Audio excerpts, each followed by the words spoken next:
Hongkong amasung Singapore da COVID-19 case kaya thengnakhraba matungda India gi oinasu Kerala, Maharashtra amadi Tamil Nadu da Anouba COVID-19 case chaniga Leikhidre Thengnare Meeoi ani Leikhidre.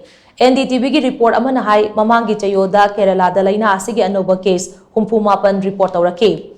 Maharashtra gi oina case nifumari amadi Tamil Nadu gi oina Anouba case kuntramari report tauraki. Maharashtra da hojik puno COVID-19 gi active case Leikhidre leire. Laina asina maram oiraga Mumbai gi King Edward Memorial Hospital da Meeoi ani Leikhidre hairi.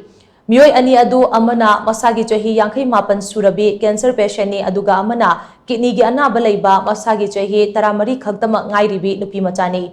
Leikhidraba Meeoi ani adu masagi anaba leirabasu patient animak COVID positive oiramki. Adum oinamak Leikhidraba Meeoi ani adugi death certificate ta Leikhidabagi maram adu COVID-19 ni haina pande haiba wahauda maike kayadagi wahang kaya hangnarakle. Leikhidраbi masagi chahi 58 surabi patient nupi adugi hagjang adu imung manungi Meeoi singda sinarakhide amade authority na Voiwada crematorium da imungi Meeoi ani khagtamak yauraga poloiki hairi.